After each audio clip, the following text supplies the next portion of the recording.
is actually planting some damage straight into this big defensive compound over here that belongs to Liam. And we've lost a Warband, so great job there by their Fire Dragons, but unfortunately he's been intercepted by a large mob of Orcs, and he's going to lose his Fire Dragon squad if he's not... Yeah, he has lost the Fire Dragon squad, so it's unfortunate that he wasn't able to keep that one alive, but it was good that he managed to distract... A, managed to distract the Orc forces, and B, kill a Warband just to slow the Orc back down, and basically try and even things up, because he's been taking a lot of losses in terms of harassment, and he needed to inflict some of his own. Building kills, that is. And the Eldar forces forced to retreat back over the bridge towards their side of the base. We've got a number of Orcs here. We've got looks like a squad of Orc knobs, so the heavier combat unit there, as well as the two Stormboy squads intact. So the Eldar ranged, the bulk of the ranged army, they're heading back towards the listening post to try and get some damage happening. It looks like the Big Mech has teleported into the combat as well. So we've got a large amount of Orcs here, putting the pressure on the Eldar. Things looking pretty dire, but wow, on the other hand, we've got a support portal with 2 Viper jet bikes produced, and this is in a sneaky position right over at the 3 o'clock. So this is actually nowhere near the Eldar main base, and it's protected by a webway gate. So the Eldar player only has to just chuck his forces in the webway gate and pop out there if he needs to defend the portal. Also, later on, he'll be able to make that that gate invisible, and all the surrounding structures invisible. But vultures, sorry, not vultures, I'm used to StarCraft vultures. They look very similar to the jet bikes, but the jet bikes, the Viper jet bikes have actually flown over the ridge there and attacking the Orc buildings, and they do such great damage against buildings apparently. The Viper jet bike missile launch is just crunching that listen post, as well as the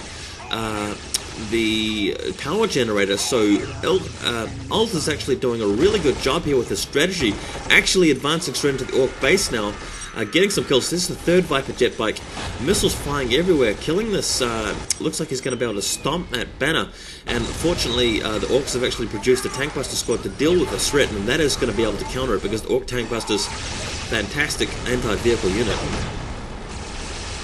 Eldar have still got their hands full against the Stormboys, killing another relic point, but unfortunately for the Eldar, they've kept that actual that relic captured. So these Viper jet bikes have inflicted a lot of damage, but now they're paying the price, and they're being destroyed here by the looks. Just switching over the Orc view so that you can see the tank buster squad. There they are, there, ready to plant rockets straight into those Viper jet bikes. So the Viper jet bikes retreating, but not before inflicting a lot of damage, and this is going to keep the Orc player back in terms of economy. This is really cool play by Alt, very, very classy stuff. We've got to think to use Viper jet bikes against Orcs in future.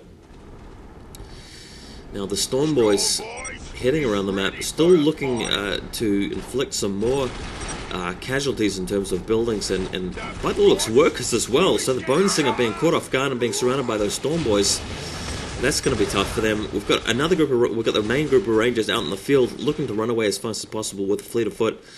And yeah, man, this game is turning out to be a very exciting one. We've got tank busters in position, ready to defend against any further vehicle harass. Finally, Death has caught up with the Stormboys, and the Reapers are making them pay, getting some kills there. But Stormboys still very, very quick, and it looks like the Orcs may have upgraded that Stormboy speed increase. Now, looking over at the 3 o'clock, the Orcs have finally found the secret Eldar base here, the secondary base with a support portal, and they're laying straight into it with tank busters. So it looks like the Orcs are going to be able to deal with this part of the Eldar plan once and for all. The Viper jetbikes are just arriving to disrupt the Orc squads with some missiles, and the Eldar have appeared. They've emerged from the webway portal, the webway gate there. They've just headed out of the webway in general, and surrounding the Orc troops here, we've got a Guardian squad ready to pick off the tank busters, doing a pretty good job at that. The Orcs clobbering the Eldar, of course, so they've been forced back into the gate, but then they'll back out of the gate. So the Eldar using this webway gate is a real good way of actually defending their support portal. Well, they've even got a Falcon arrived here, so the Falcon's going to provide some assistance in the form of some heavy firepower here and some vehicle support. We've also got the Cloaking gone down. Switching back over to the Eldar view so we can actually see the cloaked buildings of what's happening here. Very good defense here by Alt, so he's actually still remaining with a grip on this game. I wouldn't say he's totally in control of the game because the Orks are being very aggressive here. He's not able to stop the Orks from running over his points wherever he just leaves his wherever he isn't, shall we say that. The Orks are attacking where the Eldar are not. But the Eldar are returning the favour here. Over at the 1 o'clock position, just below the ramp there, below the hill, we've got a vehicle attack there with Dark Reapers being picked up by the Falcons, and meanwhile, over at the Eldar relic, we've got a squad of Warp Spiders happening, so we're in Tier 2 now for the Eldar. Warp Spiders being a very, very effective unit against any kind of infantry unit. And the listener post getting a few pot shots off at that Stormboy squad. Fully materialized, unprepared for war. So again, this game has just been action from the start to finish. Really enjoying it, guys. Hope you are as well. The Eldar are just amassing the force over here at the 6 o'clock next to the relic, getting the Warp Spiders up to strength. We've got a single Guardian squad actually having a firefight with the Gretchen squad, the Grot squad. The tank busters are in support, but the tank busters aren't so good against troops. Very good against vehicles, but of course not very good against troops. The Eldar are taking that point there just to deny it from the Orks for a period of time. Not a bad move if you ask me. Oh, and to support them, the Falcon has shown up. The Falcon has just been crushed by that tank buster squad, not before unloading its payload of Dark Reapers though, and the Dark Reapers getting stuck in, but the Flash Gits have arrived. This is the heavy arsenal of the Orks here. This is the heavy firepower, and the Dark Reapers are not able to stand up against those guys. We've also got this Pain Boy in the middle of their squad. I'm not sure if that's what you called it, but that's what you called it in 2nd edition 40k rules of the Orks. That Orc leader unit. But wow, the Flash Gits are on the battlefield, and they're going to be difficult to contend with. The Eldar are going to need some serious firepower to return fire against the Flash Gits, and the Flash Gits themselves in a double squad here, led by the Pain Boy there, are heading out over to the Eldar secret base there. It's not so secret anymore, of course, that the Orcs found it earlier in the game. The Vipers are getting out of there. They're flying over the ridge and trying to inflict some damage on the Orc base while this is going on. So this is the best way for Alt to deal with it, really, but Alt is going to lose the support portal. It's already gone down under the barrage of Orc firepower there. He's going to quickly take out the webway portal, gate there to make sure that the Eldar don't show up in defense. But in the meantime, those Viper jet bikes are really going to lay the Orc base low. They're really going to smash it down. And the Orcs, the marauding Orcs, are going to head out into the field and just keep trashing the Eldar until one side has lost everything. So, short of a full-scale engagement, we're going to see a lot of building kills here, guys. We've got a single Viper jet bike held back here to just try and disrupt the Orcs, using the missile launcher to keep the Orcs pinned. But that Viper is not going to survive very long in the face of this heavy firepower.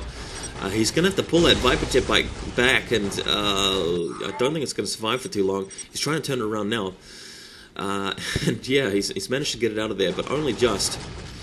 The relentless Orcs are pursuing though. We've got a Knob squad up front, led by the Big Mac, and all of the Flash Gits from behind. It looks like they're fully reinforced, and that firepower is going to be lethal. Absolutely lethal. Seer Council has arrived for the Eldar, so that's something at least. They're a pretty durable unit. They might be able to get into close combat with the Flash Gits, and if so, that will definitely help the Eldar cause. The Eldar have managed to take out a lot of points and buildings nearby the Orc stronghold, but they haven't totally finished off the Orc compound over there by the Orcs relic over at the northwest. But back at base, we've got a triple squad of Warp Spiders, and if they can't provide the Orcs with any defense, then I don't know what will, because the Warp Spiders are very, very good units. They're getting teleporting straight into the middle of the Orc army. We've got some Seer Council following this up. This is going to be very difficult for the Eldar to survive, but they have got a couple of listening posts and a scatter laser in defense. So the Warp Spiders just teleporting around, trying to stay out of the thick of it and get some shots off.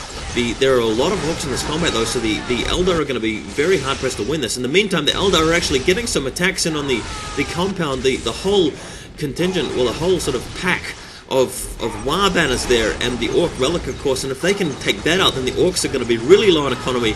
And if the Eldar player can somehow keep their buildings alive and press this attack off, then that's going to be it. The Eldar are going to be able to take this game, but the Orcs have actually killed a lot of units here. They've actually survived the Warp Spiders and managed to punish the Eldar for actually committing to that fight. And now it's their turn to get some payback on the Eldar buildings. They're going to actually head in straight into the Eldar main and get some destruction happening. Over here, the Eldar has actually relocated some of their base in anticipation with that. Actually relocating in a new secret relocation point over at the 9 o'clock, 9:30 position. So that's very cool stuff there by the Eldar, using their racial identity to an advantage there. But wow, look how fast that scatter laser went down to the Orc firepower. Brutal stuff. The Orcs will not be trifled with right now. The Tankbuster squad, unfortunately, has been kept out in the open. The Dark Reaper's getting some shots off, but the Dark Reaper morale has been broken by whatever it was, and the Tankbusters managed to get cloaked, managed to get out of there. So now not going to be contended with, but it looks like all of the Orc war banners have been chopped down, and they're going to lose their relic as well. So the Orcs are really going to run low on buildings at this point, and they're not going to have very high economy. They're not